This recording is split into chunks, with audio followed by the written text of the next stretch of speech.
everyone, welcome back to my channel. My name is Jennifer and today we're going to be talking about souvenirs that you can get in Japan to bring back home. Souvenir culture is a really big thing in Japan. I find that it's not too huge, at least in North America, or at least where I'm from. It's not too huge. But souvenir in Japanese is omiyage. And I would like to first start off with this video of describing omiyage culture in Japan, as it is very different from the souvenir culture that I know about today. So, in Japan, omiyage culture is a huge deal. You know, if you go on a small trip or a big trip, no matter what kind of trip, if you're going out of town, you have to bring back an omiyage. And it's not just like bringing back an omiyage for your parents or your siblings or your best friends. It's literally everyone. Like, you have a workplace, all your coworkers, like not just the ones you get along with, all the coworkers, you need to buy an omiyage. Your neighbors, omiyage. Everyone who knows that you are going out of town, omiyage. You need to pick up an omiyage for them.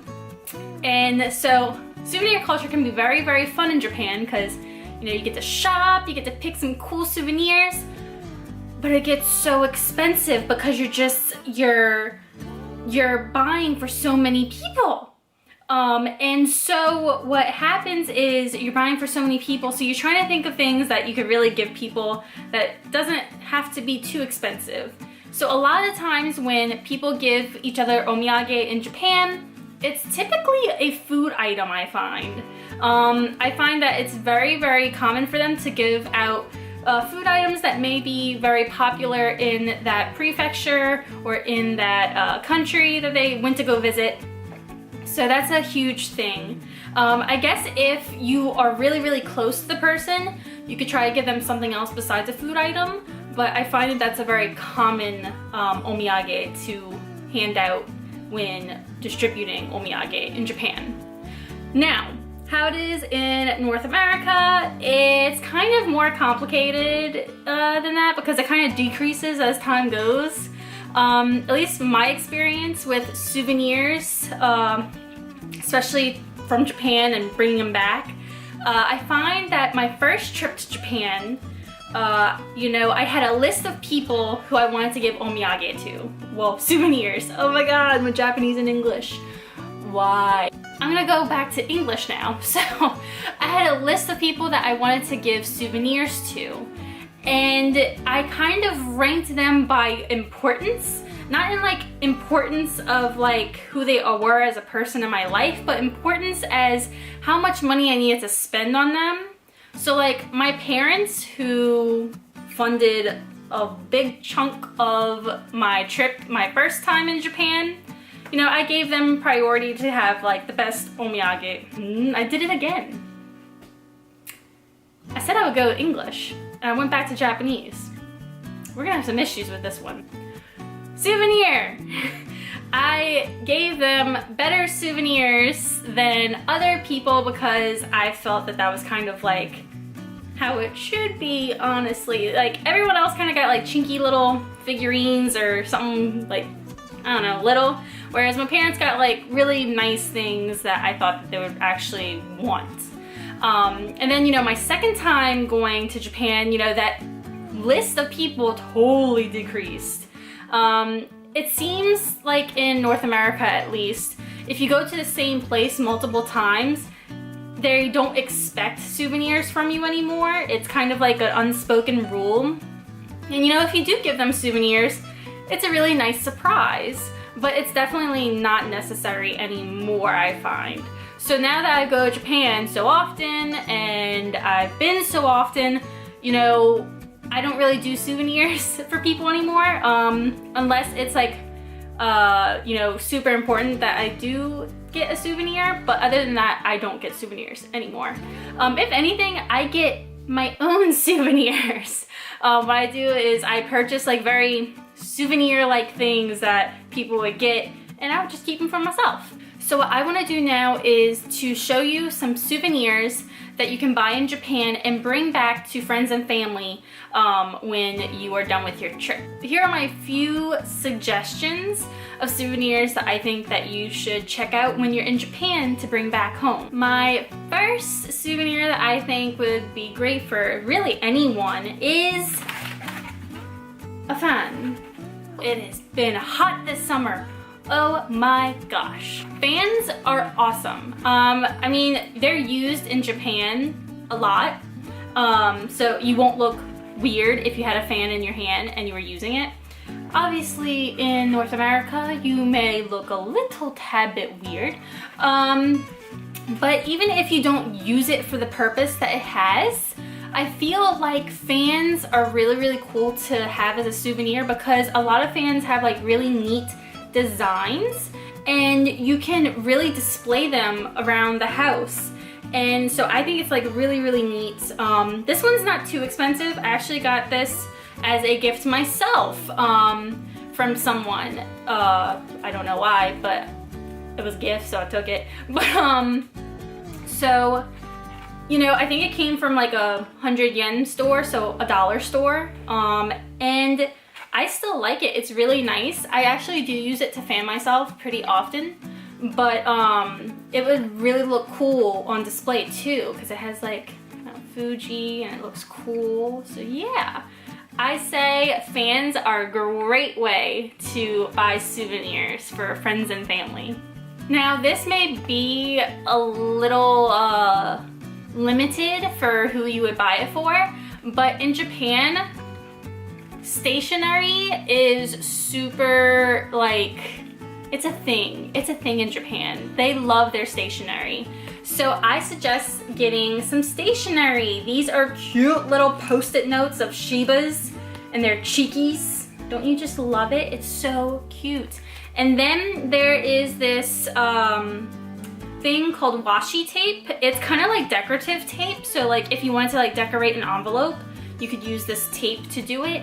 And this tape has Shiba Inus.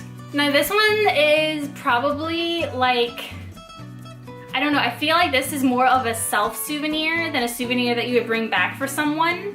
But these coin purses, they're really cool. They come in like really neat designs. This is just like one that is super simple. I have other ones that are like more elaborate. But in Japan, when you go, like you really want to buy a coin purse for yourself, honestly, because Japanese yen, there are so many coins that you just collect. Ooh, those 1 yen coins. You know, you just get so many of them and it's really hard to spend those really small yen coins. So having a coin purse really helps with that situation that you're gonna have. So I find that this is more of a self-souvenir than a gift one, because in the North America, you know, we don't really use too many coins. Usually if we pay with cash, if it's coins that we find that are useless, we usually, you know, put them in the tip jar and leave it there and don't bring it with us. But if you do find that, you know, a friend of yours uses a lot of coins or has a lot of coins, maybe you do want to buy them a coin purse and bring it back. I mean, it's really cool to have a coin purse from Japan.